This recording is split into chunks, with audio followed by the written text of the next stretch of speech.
दोस्तों स्वतंत्र राज्य मराठा। तो मराठा में क्या हुआ, 18वीं शताब्दी में मराठा सर्वाधिक शक्तिशाली राज्य था।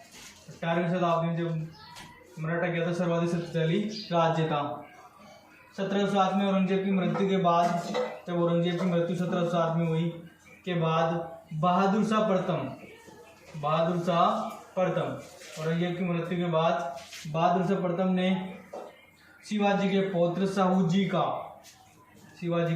साहू जी को मुगलों की कैद से आज़ाद कर दिया। शिवाजी के पौत्र साहू जी को मुगलों की कैद से आज़ाद कर दिया। आज़ाद होकर साहू ने सतारा को अपना केंद्र बनाया। आज़ाद होकर साहू ने सतारा को अपना केंद्र बनाया। साहू ने सतारा को अपना केंद्र बनाया। ताराबाई ने अल्पवयस्क पुत्र शिवाजी द्वितीय की सत्ता पर दावेदारी को लेकर विरोध जताया।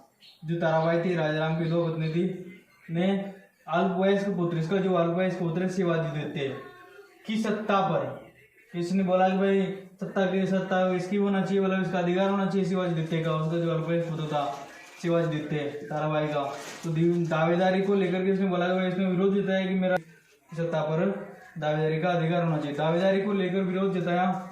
यह मराठों में सर्वाधिक शक्तिशाली महिला थी। ये मराठों में क्या थी, सर्वाधिक शक्तिशाली महिला थी।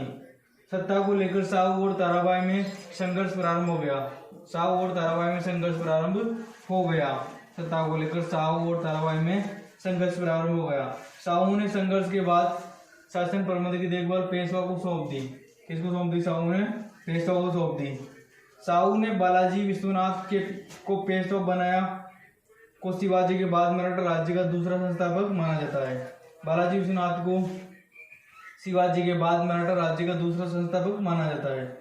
बालाजी विश्वनाथ ने चौथ एवं सरदेश मुखी कर वसूल करने का अधिकार विभिन्न मराठा रसादारों को दे दिया। देखो दोस्तों, मराठा तो बालाजी विश्वनाथ ने सेठ बंधुओं का साथ दिया। जो बालाजी विश्वनाथ है उन्होंने किसका साथ दिया? सेठ बंधुओं का साथ दिया। बालाजी विश्वनाथ ने सेठ बंधुओं का साथ दिया। बालाजी की मृत्यु के बाद उसका पुत्र बाजीराव प्रथम पेशवा बना। बालाजी की जैसे मृत्यु हो गई तो बालाजी विश्वनाथ की मृत्यु के बाद उसका पुत्र बाजीराव प्रथम पेशवा बना। बालाजी विश्वनाथ की मृत्यु के बाद उसका पुत्र बाजीराव प्रथम पेशवा बना। बाजीराव प्रथम ने हिंदू पद पातशाही के आदर्श का प्रचार किया। बाजीराव प्रथम ने हिंदू पद पातशाही के आदर्श का प्रचार किया। यह शिवाजी के पश्चात गुरिल्ला युद्ध पद्धति का सबसे बड़ा प्रतिपादक है। शिवाजी के पश्चात गुरिल्ला युद्ध पद्धति का सबसे बड़ा प्रतिपादक था।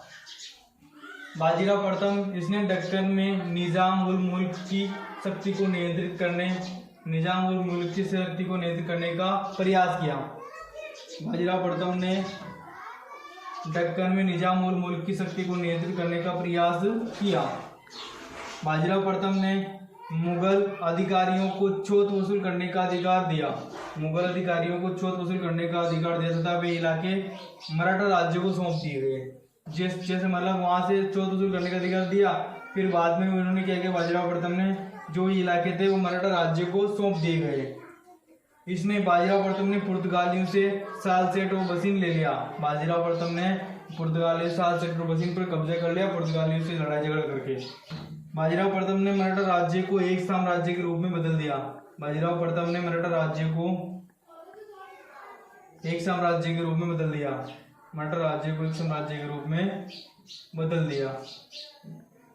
1740 में बाजीराव की मृत्यु हो गई। 1740 में जैसे बाजीराव की मृत्यु हुई, अब तक मराठों ने मालवा, गुजरात, बुंदेलखंड पर अधिकार कर लिया। बाजीराव प्रथम की मृत्यु के बाद उसका पुत्र बालाजी बाजीराव मराठा पेशवा नियुक्त किया गया। जैसे बाजीराव की मृत्यु हो गई तो उसका पुत्र बालाजी बाजीराव मराठा नियुक्त किया गया।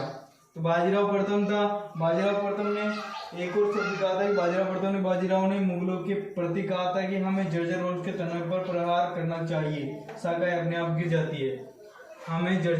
बाजीराव प्रथम ने मराठों के प्रति क्या कहा था बाजीराव प्रथम ने मराठों के प्रति कहा था कि हमें जर्जर वृक्ष के तने पर प्रहार करना चाहिए, हमें जर्जर वृक्ष के तने पर प्रहार करना चाहिए, शाखाएं अपने आप गिर जाती है।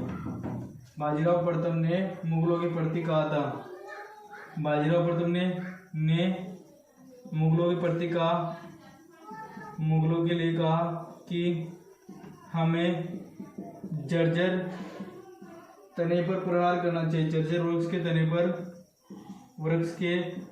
पर प्रहार करना चाहिए, प्रहार करना चाहिए, शाखाएं अपने आप गिर जाती है, चाहिए, शाखाएं अपने आप गिर जाती है, शाखाएं अपने आप गिर जाती है, अपने आप गिर जाती है,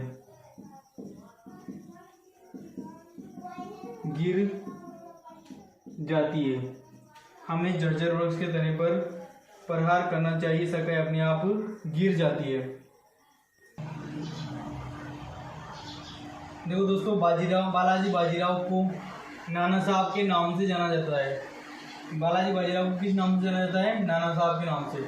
बालाजी बाजीराव को नाना साहब के नाम से, बालाजी बाजीराव को नाना साहब के नाम से जाना जाता है। साहू जी की मृत्यु के बाद पेशवा की शक्ति बढ़ गई। जैसे साहू जी की मृत्यु हुई, साहू जी की मृत्यु के बाद पेशवा की शक्ति बढ़ गई, पेशवा की शक्ति बढ़ गई। साहू जी की मृत्यु के बाद पेशवा की शक्ति बढ़ गई। 1757 में मुगलों ने मराठों के सहयोग से, 1757 में मुगलों ने मराठों के सहयोग से नजवी उद्दौला को मीर बख्शी, मराठों के सहयोग से नजवी उद्दौला को मीर बख्शी के पद से हटाने तथा 1757 में मुगलों ने मराठों के सहयोग से नजवी उद्दौला को मीर बख्शी के पद से हटाने, मीर बख्शी का जो पद है उससे हटा दिया नजवी उद्दौला को। पंजाब में अब्दाली के पुत्र राजकुमार तैमूर, अब्दाली का पुत्र कौन था? राजकुमार तैमूर को अपदस्थ करने, मतलब इसको पद से हटाने के कारण कालांतर में पानीपत का तृतीय युद्ध की पृष्ठभूमि तैयार हो गई। पानीपत का तृतीय युद्ध दो कारण थे, मतलब एक तो नजवी उद्दौला को हटा दिया, एक राजकुमार तैमूर को हटा दिया, जिससे पानीपत का तृतीय युद्ध की पृष्ठभूमि तैयार हो गई। और 14 जनवरी 1761 में हुए पानीपत का तृतीय युद्ध, पानीपत का तृतीय युद्ध 14 जनवरी 1761 में, 14 जनवरी 1761 में पानीपत का तृतीय युद्ध हुआ। युद्ध में मराठा सेना का नेतृत्व सदाशिव राव ने किया। युद्ध में मराठा सेना का नेतृत्व सदाशिव राव ने किया। पानीपत का तृतीय युद्ध हुआ, उसमें सदाशिव राव ने मराठा सेना का नेतृत्व किया। मराठों की तोप टुकड़ी का प्रमुख इब्राहिम गादी था। जो मराठों की तोप टुकड़ी थी उसका प्रमुख था इब्राहिम गादी। पानीपत के तृतीय युद्ध में अहमद शाह अब्दाली ने सदाशिव राव के नेतृत्व में मराठों को परास्त किया। सदाशिव राव के नेतृत्व में मराठों को परास्त किया। मराठों की तोप के टुकड़ी का प्रमुख इब्राहिम गादी था। पानीपत के तृतीय युद्ध में अहमद शाह अब्दाली और सदाशिव राव के नेतृत्व में मराठों को परास्त किया। पानीपत के तृतीय युद्ध में अहमद शाह अब्दाली ने सदाशिव